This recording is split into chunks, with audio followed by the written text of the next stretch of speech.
Bismillahirrahmanirrahim.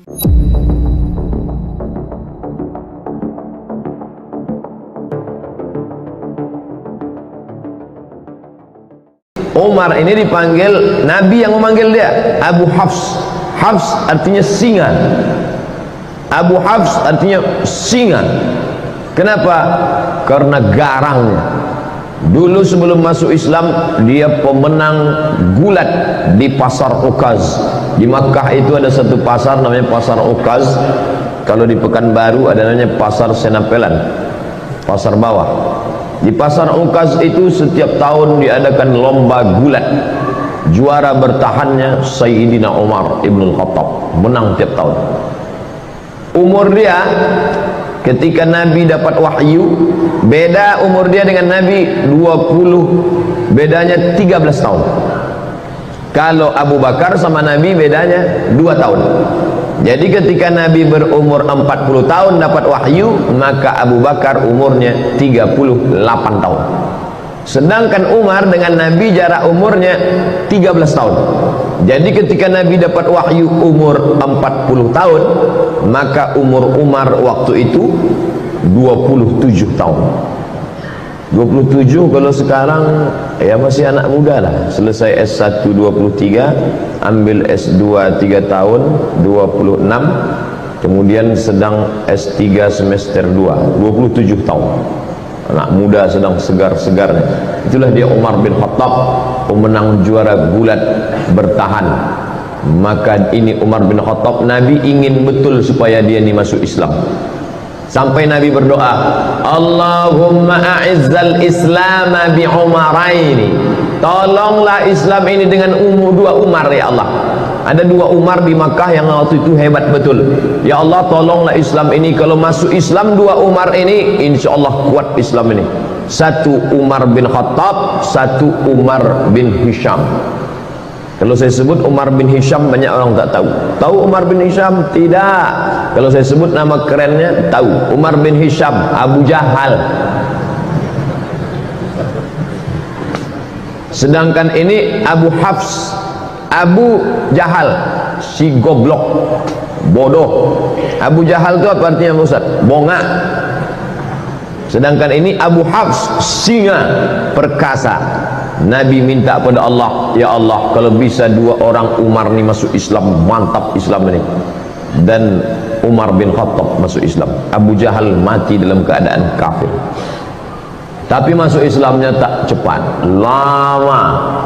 Tahun 1 tak masuk Islam. Beda dengan Abu Bakar. Abu Bakar tahun 1 langsung masuk Islam. Tahun 2, tahun ke-6 baru dia masuk Islam. Dia memusuhi Islam. Siapa yang masuk Islam, ada budak dia, hamba sahaya dia masuk Islam, habis disiksanya. Lalu kemudian pernah satu hari dia mau membunuh Nabi Muhammad. Keluar dari rumah, dicabutnya pedang. Jumpa sama kawannya. Kau mau kemana Umar? Aku mau memancung kepala Muhammad. Ente tahu, ente Bani Adi. Mereka pakai Bani. Anak-anak keturunan Adi disebut Bani Adi. Muhammad sallallahu alaihi wasallam itu Bani Hashim. Muhammad bin Abdul Muttalib bin Hashim bin Abdi Manaf. Maka dia Bani Hashim. Kau mau bunuh siapa? Aku mau bunuh Muhammad. Kau tahu tak Muhammad itu siapa? Muhammad anak Abdullah, anak Abdul Muttalib, anak Hashim, anak Abdi Manaf, anak Qusay. Qusay itulah yang membangun kota Makkah ini. Kalau sampai anak cucu kemanakan mereka ini mati, ente habis nanti. Akhirnya tak jadi dia bunuh Nabi Muhammad sallallahu alaihi wasallam. Suatu hari dia bertamulah ke rumah adiknya. Nama adiknya Fatimah bintil Khattab. Nama dia Umar bin Khattab. Fatimah bintil Khattab ini punya suami namanya Said. Dia dah dapat kabar si Said sama adiknya ini masuk Islam sudah. Tapi berita itu masih isu lagi. Masih infotainment. Masih was-was. Maka datanglah dia bertamu. Kebetulan si Said sama Fatimah sedang baca Quran, tapi suara mereka pelan-pelan. Nama penjaganya namanya Khabbab. Khabbab, ya, adikku tadi baca apa? Tak ada, kata Khabbab. tapi aku dengar sesuatu. Masuk dia ke dalam, ditinjunya adiknya itu. Pertama adik iparnya dia tinju, tentu menang, dia pemenang gulat tiap tahun. Habis dia tinju adik iparnya, lalu kemudian adik dia perempuan yang lemah tu dia tinju, tapi kemudian dia tengok tak ada rasa takutnya. Maka dia heran nih, ini adikku perempuan lemah, tapi ketika kita kan bisa menengok orang, kalau kita gertak dia takut, pucat dia lari. Ini enggak, berdarah, keluar darah dari wajah Fatimah bintul Khattab, tapi dia tak takut. Maka Umar mengaku, setelah dia masuk Islam baru dia ngaku. Apa kata dia? Kata dia, sya'urtu bid-du'fi lamma ra'aitu dama kharaja min wajhiha. Aku tiba-tiba merasa diriku lemah ketika aku tengok darah keluar dari wajahnya. Jadi saudara-saudara kita yang nampaknya lesu, lemah, tapi dikuatkan oleh Allah, dikuatkan malaikat, maka orang-orang yang merasa diri hebat itu merasa lemah dalam dirinya. Ini terjadi pada Sayyidina Umar bin Khattab. Dia menang, juara gulat, bertahan tiap tahun, badannya kekar, kokoh. Adiknya ini perempuan, lemah, ketika dia tinju sampai berdarah, tapi tak ada rasa takutnya. Ternyata Umar yang kuat itu, dia rasa dalam dirinya, oh kok tiba-tiba aku merasa lemah. Lalu kemudian dia tarik kertas dari tangan adiknya itu. Apa yang sedang kau baca ini? Betullah ternyata kabar yang ku dengar selama ini, kalian sudah suami istri masuk Islam ya. Ini rupanya kalian ikut Muhammad. Aku memusuhi orang, adik iparku dan adik kandungku sendiri sudah ikut Muhammad sallallahu alaihi wasallam. Ditariknya. Apa kata Fatimah? Fatimah adik dia, Fatimah bintil Khattab, ya Umar ibn al-Khattab, innaka najasun bisyirkika. Dengan mulut berdarah dia katakan, hai Umar bin Khattab, engkau najis karena kau syirik.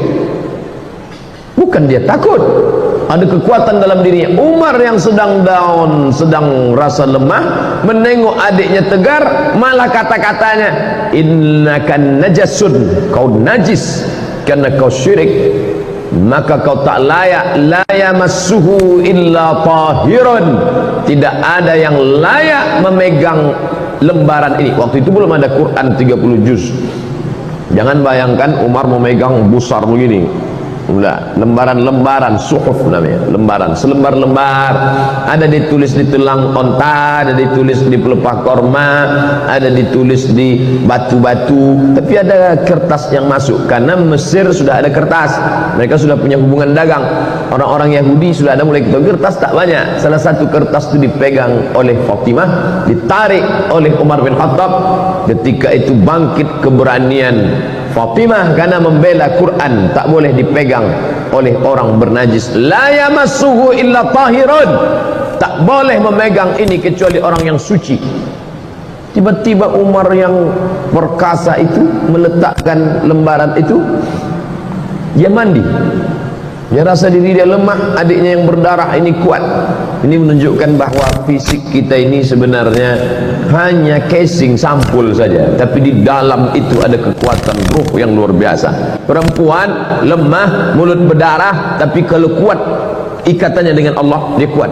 Umar bin Khattab pemenang gulat, perkasa, tapi kalau dia lemah hubungan dengan Allah, dia lesu, dia kalah. Lalu kemudian dia pun mandi. Setelah mandi dia balik, penasaran dia kertas ini, lalu dia tengok, Taha ma anzalna alaikal qur'ana litashqa. Kebetulan yang dibaca adiknya itu surat Taha. Taha ya Muhammad sallallahu alaihi wasallam, ma anzalna alaikal qur'ana litashqa. Tidaklah kami turunkan Al-Quran ini kepada engkau supaya engkau menjadi susah. Dia tengok susunannya pelan-pelan. Orang Arab sastrawan, bahasa Arab mereka halus, sastra. Dia bisa membedakan ini bukan bahasa orang biasa. Akhirnya hatinya lunak dan lembut. Lalu kemudian dia pun segera untuk menuju menjumpai Nabi Muhammad sallallahu alaihi wasallam. Waktu itu Nabi sedang berada di rumah Al-Arqam bin Abil Arqam.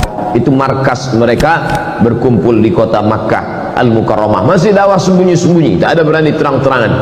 Lalu kemudian Nabi, yang menjaga Nabi waktu itu 40 orang laki-laki perkasa. Di antara yang menjaga Nabi itu adalah Asadullah, singa Allah. Dia adalah Hamzah bin Abdul Muttalib. Ini jumpa singa sama singa. Hamzah Asadullah, Umar Abu Hafs, petarung sama petarung.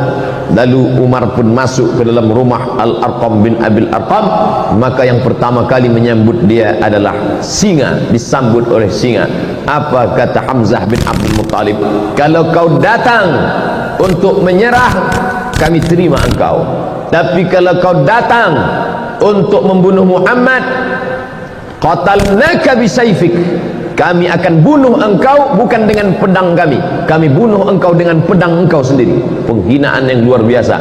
Kalau ada orang dibunuh dengan pedang orang lain itu biasa, tapi dibunuh dengan pedang kita sendiri, maka itu penghinaan luar biasa. Umar, kau datang ke rumah ini sebagai orang menyerah, ahlan wa sahlan. Tapi kalau kau datang untuk membunuh Muhammad, maka kami yang akan memancung kepala engkau dengan pedang yang kau bawa itu sendiri. Lalu kemudian Nabi mempersilakan dia masuk. Silakan dia masuk. Kemudian setelah dia masuk, Nabi bertanya, "Ma ja'a bik?" Apa yang membuat kau datang kemari? Yang buat kau datang kemari apa, wahai Umar? Waktu itu Umar menjawab, "Ji'tu li'u'mina bika, ji'tu li'u'mina billah wa bika wa billadzi unzila ilaik." Aku datang untuk percaya kepada Allah, percaya kepada engkau bahwa engkau Rasulullah, dan percaya kepada apa yang diturunkan kepada engkau, yang tadi baru saja kubaca di tangan adikku bernama Fatimah binti Al-Khattab. Dia Umar bin Al-Khattab. Lalu kemudian dia pun bersyahadat di hadapan Nabi SAW. Lalu sahabat semuanya gembira senang karena terkabullah doa Nabi. Salah satu Umar masuk Islam, Umar bin Khattab.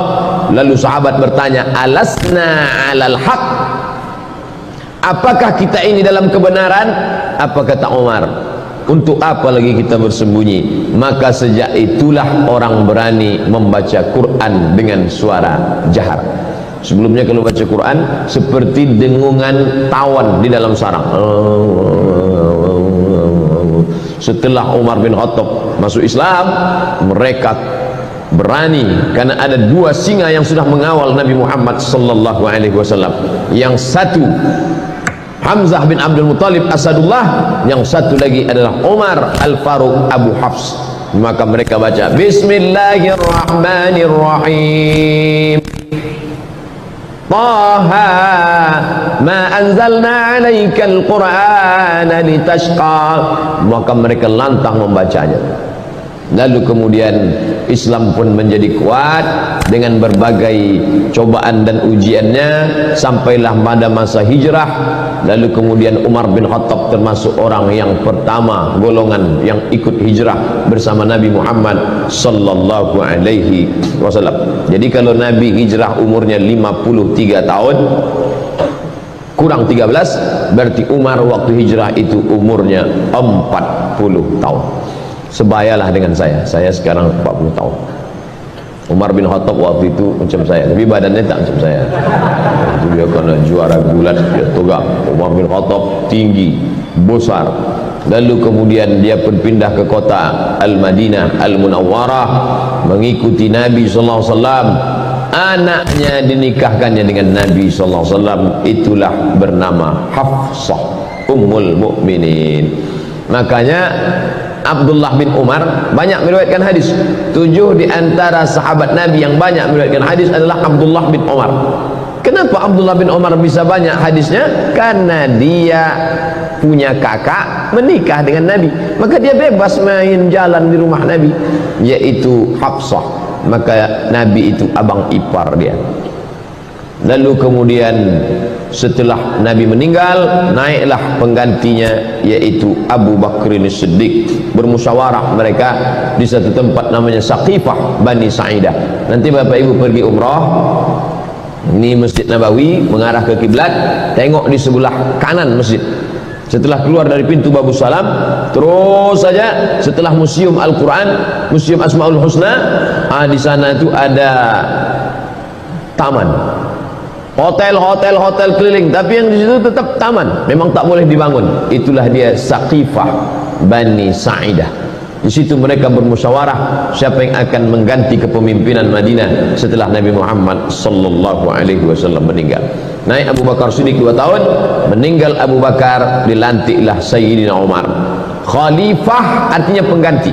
Meninggal Nabi, penggantinya bukan pengganti Nabi, karena Nabi la nabiyya ba'dah, tak ada Nabi sesudah Nabi Muhammad sallallahu alaihi wasallam. Maksud khalifah di situ adalah pengganti kepemimpinan politik, maka digantikan oleh Sayyidina Abu Bakar As-Siddiq. Setelah Abu Bakar meninggal, naik pengganti Abu Bakar, maka nama menjadi dua. Kalau Abu Umar, Abu Bakar, Khalifatu Rasulillah, pengganti Rasulullah. Ketika meninggal Abu Bakar, naik Umar, namanya terlalu panjang, Khalifati Rasulillah, penggantinya Rasulullah.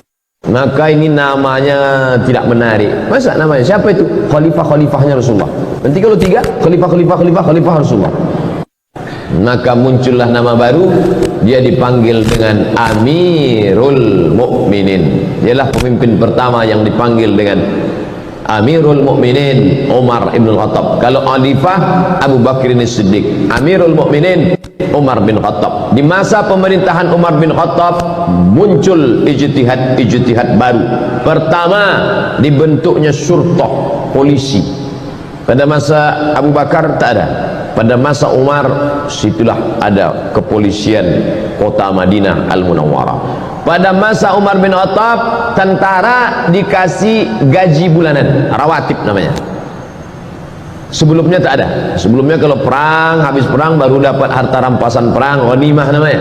Tapi pada masa pemerintahan Umar, digaji pokok. Perang tak perang, pokoknya dapat. Itu pada masa Umar bin Khattab. Pada masa Umar bin Khattab dibangunlah rumah wakaf. Sebelum itu tak ada. Sebelum itu Baitul Mal saja, tapi ini khusus dibuatkan rumah wakaf. Pada masa Umar bin Khattab pula dibangun diwan. Diwan itu kantor. Sebelumnya tak ada kantor. Zaman Nabi tak ada kantor, zaman Abu Bakar tak ada kantor. Setelah itu pada masa Umar bin Khattab ada kantor administrasi negara, tertib administrasi, ada berkas-berkas, ada pegawainya, ada karyawannya, ada gaji tetapnya. Dan pada masa pemerintahan Umar bin Khattab, Islam tersebar. Makkah di tengah, di bawahnya Yaman, di atasnya negeri Syam, Suriah, Lebanon, Palestina, Yordania. Di kirinya Laut Merah, menyeberang Laut Merah Mesir. Mesir dibuka pada masa pemerintahan Umar bin Khattab. Umar mengutus seorang sahabat bernama Amr bin As. Amr bin As lah yang membebaskan Mesir.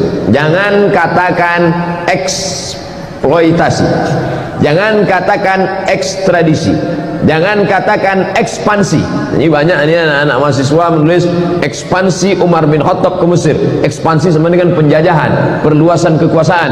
Tapi Islam selalu memakai istilah fathu, pembebasan. Mesir dibebaskan. Dibebaskan dari apa? Dibebaskan dari menyembah berhala, dibebaskan dari menyembah matahari, dibebaskan dari menyembah sungai Nil kepada menyembah Allah Subhanahu wa taala. Mesir agama nenek moyang mereka menyembah dewa matahari, Ra namanya. Nanti kalau pergi ke museum Mesir, nampak ada bulat matahari, di kiri kanan bawah atas keluar tangan dewa matahari sedang mengulurkan nikmat-nikmatnya.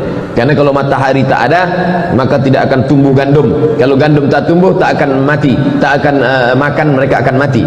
Maka mereka menyembah matahari. Di dunia ini sampai hari ini masih ada orang menyembah matahari. Jepang, lalu kemudian Mesir itu menyembah matahari, dan orang Arab jahiliyah pun menyembah matahari. Makanya tak boleh kita solat sunat isyraq sebelum matahari lewat setinggi galah, karena itu adalah waktu yang dipakai untuk orang kafir jahiliyah menyembah matahari. Maka disebut ada istilah qarnai syaitan, dua tanduk setan. Ketika matahari terbit, ini bumi, ini matahari, naik matahari terbit. Ketika matahari terbit, datang dua tanduk setan.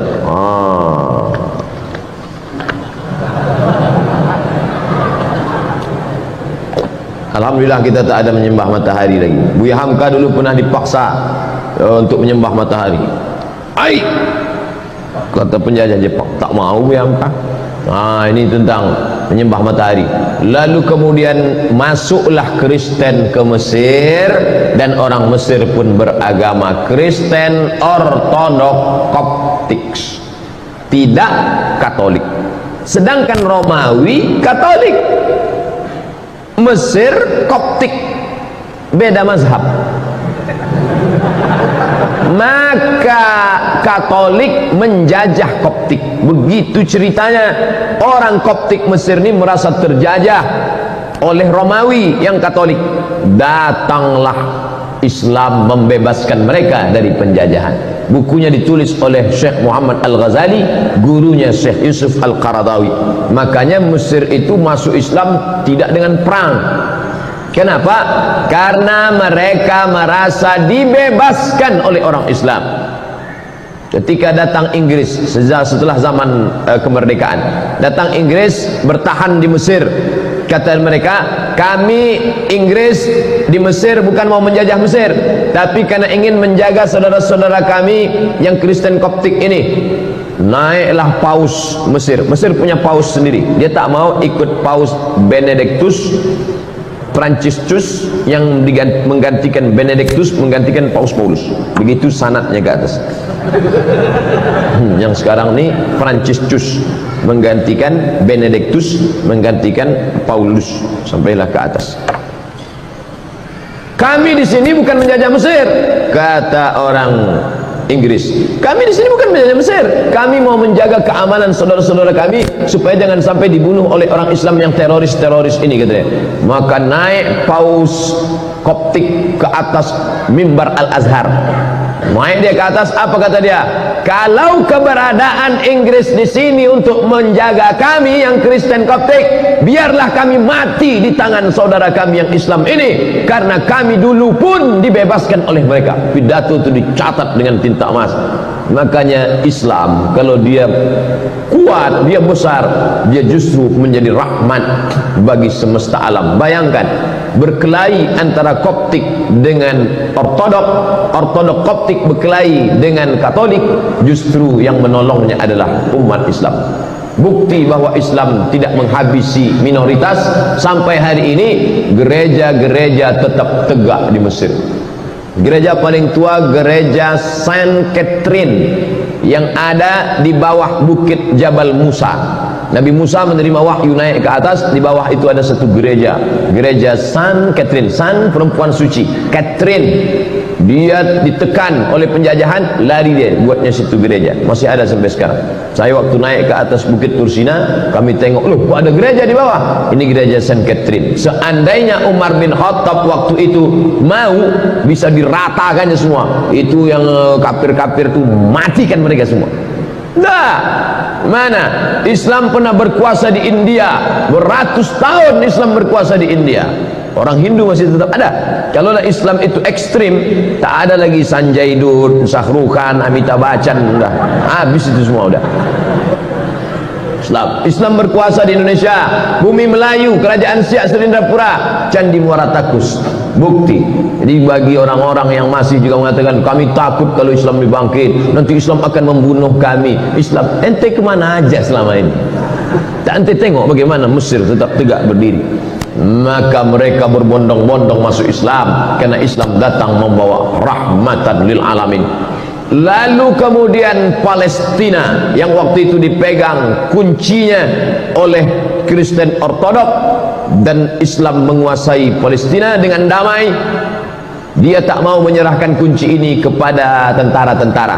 Apa kata pimpinan agama Kristen Palestina? Kunci ini hanya mau aku serahkan kepada Umar bin Khattab. Dia penasaran, mana Umar tuh, aku mau menengok Umar. Kalau mau kunci ini, datang kemari. Umat Islam kalau mau merampas kunci itu bisa aja, tariknya udah. Tapi Umar bin Khattab bijaksana, biar aku yang datang, kata Umar. Datanglah Umar. Dibayangkan si pendeta ini akan datang pasukan berkuda dengan baju besi, dengan tombak. tunggunya lah, berkedip-kedip mata dia menengok. Manalah Umar bin Khattab. Dari kejauhan ditengoknya onta satu ekor, ada 2 orang. Yang mana Umar bin Khattab, kata dia. 2 orang ni ganti-gantian, kadang budaknya di atas, kadang Umar di bawah, kadang Umar di bawah, kadang budak di atas. Pas ketika mau dekat pintu Baitul Maqdis, giliran Umar di bawah, budaknya di atas. Tengoknya pakaian Umar biasa aja, disangkanya Umar pakai baju kebesaran, pakai jubah sutra, pakai cincin emas, pakai naik kereta kencana, feodal.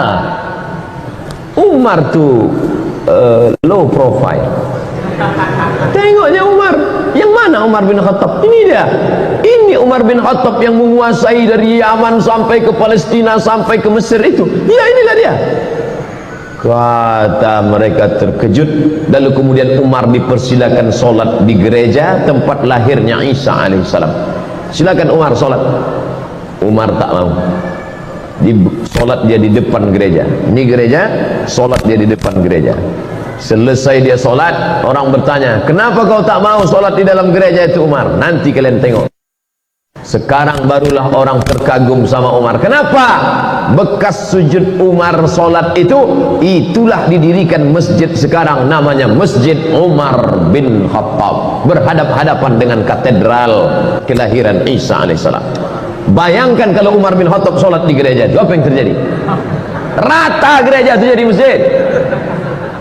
Tengok Umar bin Khattab bijaksana. Begitulah dia. Tapi ada satu api dalam sekam, sakit hati dia. Siapa dia? Ketika Umar bin Khattab membebaskan Persia, Makkah di tengah, Yaman di bawah, Syam di atas, Mesir di kiri. Di kanan ini ada Persia. Persia lebih kuat daripada Roma. Makanya dalam Quran ada suatu surat namanya surat Ar-Rum. Ghulibatir Rom. Bangsa Romawi pernah kalah. Siapa yang mengalahkan Romawi? Persia. Persia paling hebat. Dan Persia dikalahkan oleh Umar bin Khattab. Jika Romawi dikalahkan Persia dan Persia dikalahkan Umar, maka Umar menguasai dunia. Tapi ternyata ada satu orang dendam, kesumat, sakit hati, ditikamnya lah Sayyidina Umar pada tanggal 24 Zulhijjah, hari Rabu, saat rakaat pertama solat.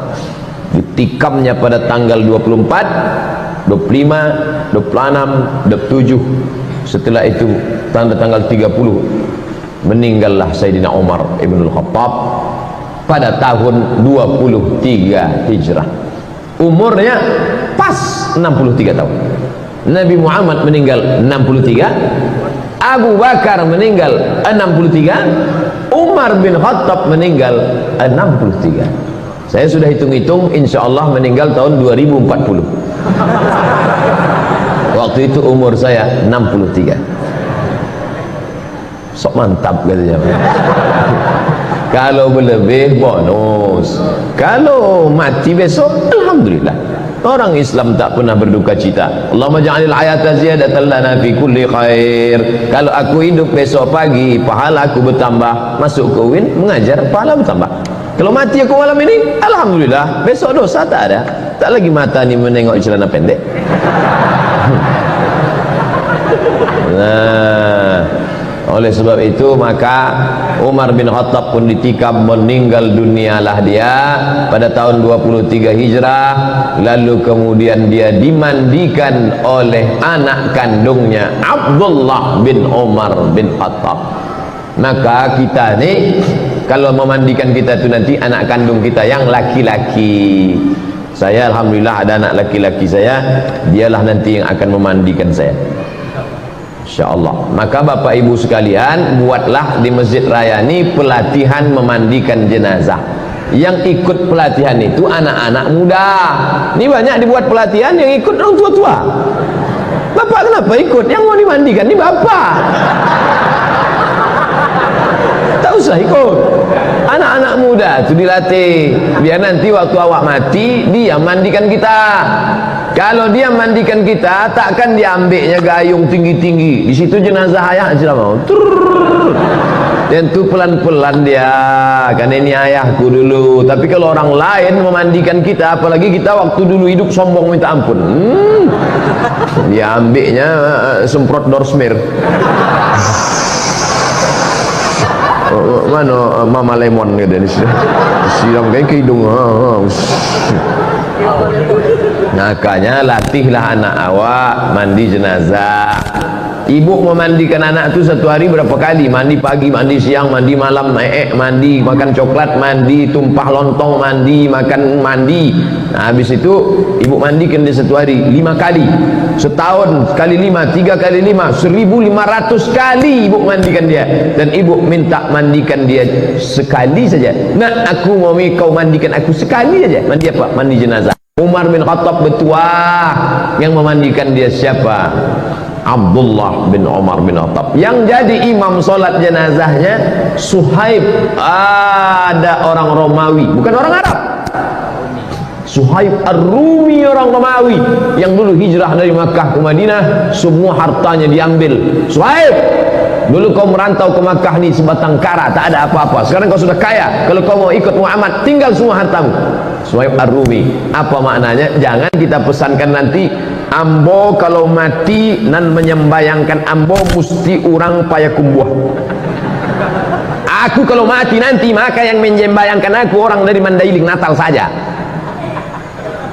Aden kok esok kalau mati, maka nan menyembayangkan ambo orang dari Yogyakarta. Ambo kok sebenarnya orang awak tapi dadek lah mau di Jogja.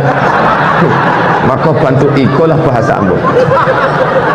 Tidak lagi menengok suku, jangan lagi ditengok dari mana dia. Suhaib Ar-Rumi bukan orang Arab, sedangkan Umar bin Khattab orang Quraisy, tinggi nasabnya, menantu Nabi sallallahu alaihi wasallam, mertua Nabi sallallahu alaihi wasallam. Tapi yang memandikan dia siapa? Suhaib Ar-Rumi, mu'allab, orang Roma yang masuk Islam. Maka lalu kemudian setelah itu bergantilah kepemimpinan Utsman bin Affan, dimakamkanlah dia di makam yang paling mulia di samping Nabi Muhammad sallallahu alaihi wasallam. Jadi kalau ini kiblat, ini mimbar Nabi, ini mihrab Nabi, ini kiblat, di sini kamar Nabi. Kamar Nabi, rumah Nabi bersama Aisyah 22 meter lebih kurang. Pas di situ kata Nabi, nanti kalau aku mati, kuburkan aku, jangan bawa jenazahku kemana-mana. Nahnu ma'asyurul anbiya, kami para nabi nudfanu min haitsu namutu, di mana kami mati maka disitulah kami dikuburkan. Makam pertama Nabi sallallahu alaihi wasallam. Setelah itu Umar bin Khattab, setelah itu Abu Bakar Siddiq, setelah itu Umar bin Khattab. 3 makam. Maka kita ucapkan salam, assalamu alayka ya Rasulullah, assalamu alayka ya Abu Bakr Siddiq, assalamu alayka ya Abu Bakr Siddiq, assalamu alayka ya Umar Al-Faruq radhiyallahu anhu. Kita lanjutkan setelah salat Isya. Tapi kaji hadis nomor 1 Pak Ustaz, periwayatnya dulu. Habis periwayatnya baru kita masuk hadisnya. Ditikam oleh yang menikam itu namanya Fairuz. Fairuz namanya yang menikam, tapi panggilan kerennya Abu Lu'lu'ah. Lu'lu'. Kalau kita buka kerang, di dalam kerang itu ada permata cantik berkilau, namanya lu'lu'. Yakhruju minhumal lu'lu'u wal marjan. Lu'lu'. Nama anak ibu siapa? Lulu. Bahasa kitanya apa itu?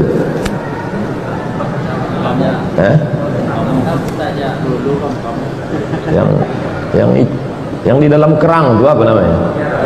Mutiara. Lu'lu'. Yakhruju minhumal lu'lu'. Abu Lu'lu'ah. Dia inilah Majusi yang menikam pada tanggal 26 ditikamnya, berdarah 4 hari, meninggal Sayyidina Umar ibn Khattab. Dia minta dimakamkan di samping Nabi Muhammad sallallahu alaihi wasallam. Waktu hidup berkawan, setelah meninggal bersahabat dekat kuburan, meninggal nanti di akhirat pun dalam surga bersama Nabi Muhammad sallallahu alaihi wasallam. Kita Di dunia tak berkawan, kubur jauhnya minta ampun, mati pun tak jelas. Sudahlah hidup tak berkawan sama Nabi, kubur kita entah di mana makam Nabi, maka paling tidak stasiun yang ketiga ni dapatlah hendaknya nanti kita ni semua bersama Nabi Muhammad sallallahu alaihi wasallam. Amin ya rabbal alamin. Tak boleh salat di masjid yang ada kubur. Itu Masjid Nabawi. Itu kan kubur Nabi. Umar tu Nabi rupanya? Kan tidak. Yang tak boleh itu bacalah kitab. Nah, paling ujung-ujungnya 37 masalah populer. Enggak. Sah buku itu. Al-Bayan lima yushghilul adhan, ditulis oleh Mufti Mesir Syekh Ali Jum'ah. Bedakan antara tiga: salat di masjid yang ada kubur, merubah kubur jadi masjid, atau solat ke kubur. Itu beda, jangan dicampur aduk. Saya bagi tiga: solat di masjid yang ada kubur, solat menghadap kubur, atau merubah kubur jadi masjid. Yang haram itu yang mana? La'anallahu yahud an-nasara, Allah melaknat Yahudi dan Nasrani, ittakhadhu qubur anbiya'ihim masajid, merubah kubur jadi masjid. Itu yang tak boleh. Makam Santo Thomas dirubah mereka menjadi tempat ibadah. Itu maksud hadis Nabi. Ini di bawah masjid ini ada kubur. Mana ada? Meninggal Abdul Somad, dikuburlah. Ini makam Abdul Somad.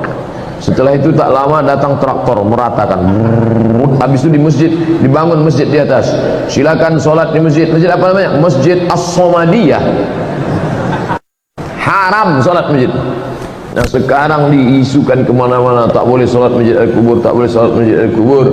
Maka masjid-masjid semua di bumi ini ada kubur. Dari mulai Aceh sana, Masjid Baitur Rahman, kubur. Turun ke bawah, Masjid Al-Masun, Medan, Masjid Raya, di samping Istana Maimun, kubur Sultan. Turun ke bawah, Masjid Sahabuddin, Istana Siak, kubur. Yang tak boleh itu kubur itu diratakan, dibangun masjid di atasnya. Ini ditulis Syekh Ali Jum'ah, guru besar Al-Azhar, Mufti Mesir. Ini tentang masalah ini. Lalu kemudian sampai 4 hari kena tikam, meninggal. Padahal Umar bin Khattab itu tak ada orang lebih sakti daripada Umar bin Khattab. Tembus juga. Jadi kalau ada orang mengatakan kononlah putri, Umar bin Khattab, apa kata Nabi? Lau kana nabiyan ba'di lakana Umar. Seandainya ada nabi sesudah aku, pasti Umar ni jadi nabi.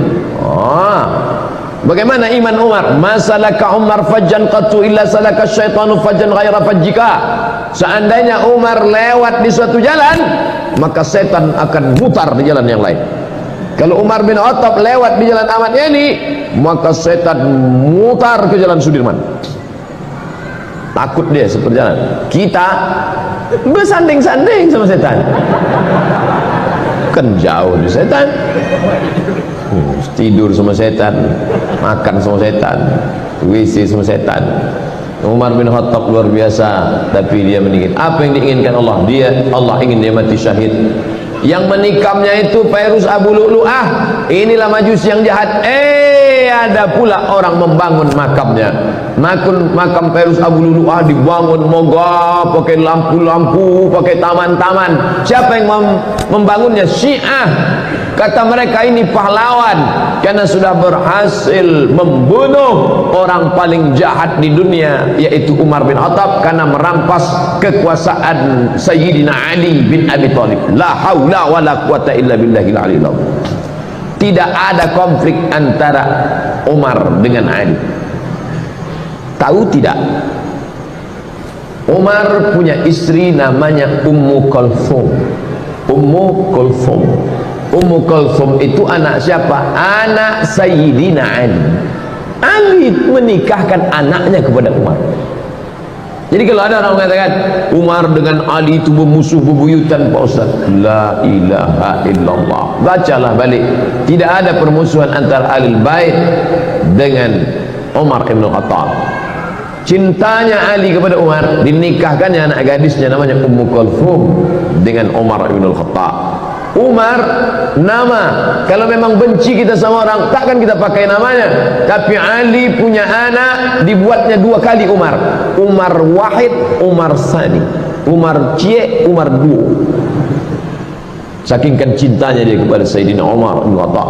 Dan ketika Umar menjadi khalifah, maka Sayyidina Ali diangkatnya menjadi Watim Pres. Mana pula ada Watim Pres waktu itu? Agak-agaknya macam itulah.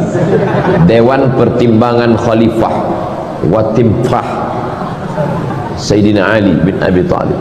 Jadi mereka berkawan sahabat baik.